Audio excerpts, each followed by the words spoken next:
Bonjour à tous. Vous avez tous en tête la scène du premier Star Wars où on voit l'étoile de la mort détruire une planète.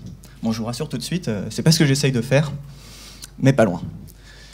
Les faisceaux laser peuvent avoir de nombreux usages. Vous augmentez leur puissance de manière démesurée, alors vous obtenez une scène culte de Star Wars. Mais si vous modulez leur intensité, alors vous avez la capacité à transmettre de l'information. Théoriquement même une infinité d'informations. Et pour cela, il faut être capable de pointer le faisceau laser vers un satellite qui se trouve très très loin, à 36 000 km, c'est-à-dire environ 1/10 de la distance Terre-Lune. Bon, vous vous doutez déjà qu'il va falloir être précis. Sauf qu'en plus, on a un problème que n'ont pas eu les ingénieurs de l'étoile de la mort, c'est notre atmosphère. En effet, à cause de l'atmosphère, le faisceau laser va subir des dépointages aléatoires.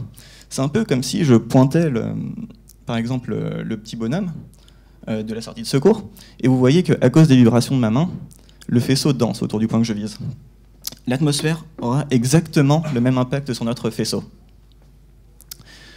Pour vous donner une idée du dépointage, c'est d'environ 10 microradians. Alors 10 microradians, c'est l'angle avec lequel on voit un cheveu à 5 mètres. Bon, c'est très faible, hein. Sauf qu'à cause des distances de propagation, ça signifie que le faisceau laser peut passer jusqu'à 400 mètres à côté du satellite. Et évidemment, une fois que le faisceau est passé, il est impossible de récupérer l'information. Notre seule solution, c'est donc de compenser ces effets à l'émission, donc du coup, avant le passage à travers l'atmosphère. Et pour cela, on va utiliser un miroir qu'on va faire pivoter. Un peu à la manière des chevaliers Jedi qui inclinent leur sabre laser pour renvoyer les tirs de blaster.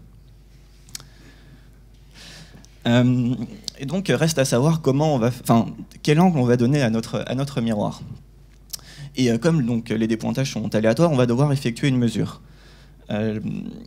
Pour cela, donc, on va utiliser un faisceau qui va être envoyé du satellite et qui va se propager dans le vide et se déformer au moment de son arrivée dans l'atmosphère.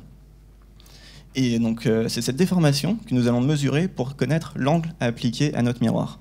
Bon, dernière petite difficulté, toutefois, c'est qu'il va y avoir un temps de retard entre la propagation du faisceau descendant et notre émission de notre faisceau montant.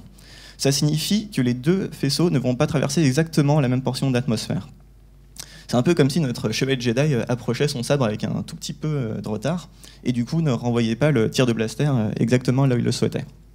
Et donc mon objectif, c'est d'être capable d'optimiser un système et de le caractériser, et pourquoi pas à terme permettre la diversification des usages des lasers pour par exemple la propagation de faisceaux spatiaux, la désorbitation des débris en orbite, voire la destruction de planètes. Que la force soit avec vous. Merci.